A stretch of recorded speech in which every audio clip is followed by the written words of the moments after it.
उंगलियों से एक खास प्रकार की आकृति को बनाना ही मुद्रा बनाना बोला जाता है। और ऐसी बहुत सी मुद्राओं में एक मुद्रा है जिसे भैरव मुद्रा बोला जाता है।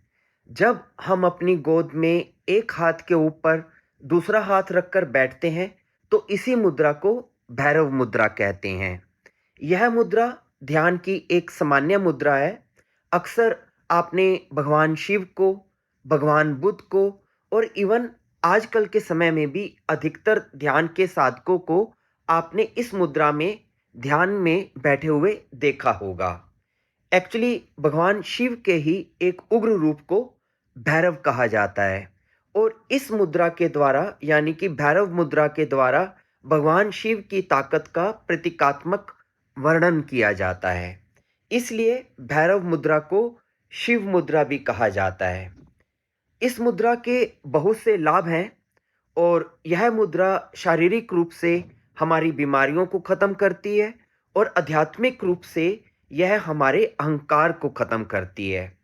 यह मुद्रा कैसे काम करती है?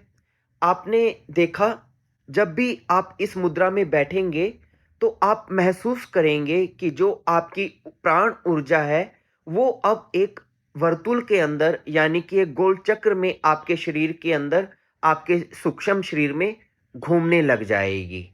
अक्सर होता क्या है, सामान्य अवस्था में हमारी जो हाथ की उंगलियां हैं, इनके जो नुकीले हिस्से हैं, इससे लगातार हमारी प्राण ऊर्जा बाहर की ओर प्रवाहित होती रहती है। और ऐसे ही हमारी आंखों से भी हमारी प्राण ऊर्जा लगातार बाहर की ओर प्रवाहित होकर वेस्ट होती रहती है। लेकिन जब आप ध्यान में बैठ जाते हैं और इस भैरव मुद्रा को आप लगा लेते हैं तो आपकी जो प्राण ऊर्जा एक हाथ के ऊपर दूसरा हाथ रखने से वो आपस में ही उसका एक वर्तुल बन जाता है, जिससे ऊर्जा लीक होने की बजाय हमारे सूक्ष्म शरीर में ही अंदर गोल चक्र में घूमने लग जाती है। यानी कि आप ऐसा समझें, जैसे अगर किसी बाल्टी में छेद हो तो उसमें कितना भी पानी भरें वो टिकेगा नहीं।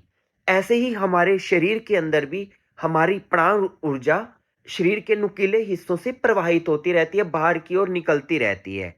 लेकिन जब आप भैरव मुद्रा लगाते हैं तो यही प्राण ऊर्जा का छिद्र, बाहर का जो इसका निकास था, वो बंद हो जाता है और अंदर ही अंदर यह एक वर्तुल में घूमकर एकत्रित होनी शुरू हो जाती है, जिससे हमारी कुंडलिनी शक्ति जागृत होनी शुरू हो जाती है, हमारे सोए हुए चक्र एक्टिवेट होने लग जाते हैं और हम ध्यान में भी गहरे प्रवेश करने लग जाते हैं।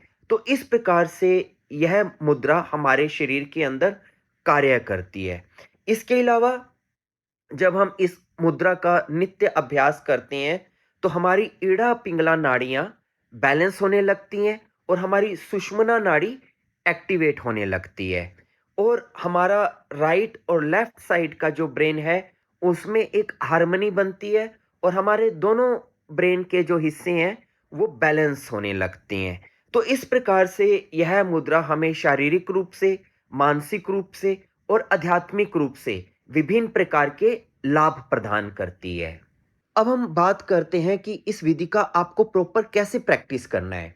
इसके लिए आप ध्यानस्थ मुद्रा में बैठ जाएं, अपनी कमर सीधी रखें, गर्दन सीधी रखें, आइज़ को बंद करें और अपने मन को शांत कर लें। फिर जैसा कि इस वीडियो में चित्र दिखाया गया है, उस प्रकार से आप अपने एक हाथ के ऊपर दूसरा हाथ रखकर दोनों हाथों को गोद में रख लें। यही भैरव मुद्रा है।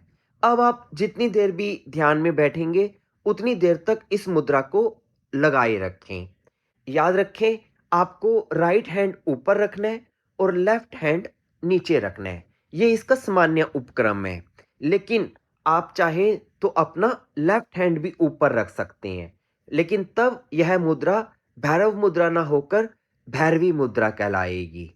या आप चाहें तो इसको अल्टरनेटिवली यानी बारी-बारी से दोनों मुद्राओं को आपस में बदलते भी रह सकते हैं। कभी राइट हैंड ऊपर रख लें और जब आपका हाथ थक जाए तो आप लेफ्ट हैंड भी चेंज कर कर ऊपर रख सकते हैं। ऐसा करने से आपकी मेल और फीमेल एनर्जी भी बैलेंस रहेंगी, क्योंकि ये दोनों हाथ आपके मेल और फीमेल एनर्जी को भी रिप्रेजेंट करते हैं। तो इस प्रकार से आप जब भी शांत बैठे हों प्राणायाम या ध्यान में बैठे हों या किसी कथा कीर्तन में बैठे हों, खाली बैठे हों, तो आप इस दौरान इस मुद्रा को लगा कर रखें और इस मुद्रा को अपने जीवन का एक अंग बना लें और जब भी आपको मौका लगे तो इसका अभ्यास आप अवश्य करें। तो इस प्रकार से नित्य प्रति इसका अभ्यास करने से आपको लॉन्ग टर्म में इसके लाभ मिलने शुरू हो जाएँगे। आपने हमारी बातों को इतने ध्यान से सुना, इसके लिए आपका बहुत-बहुत धन्यवाद।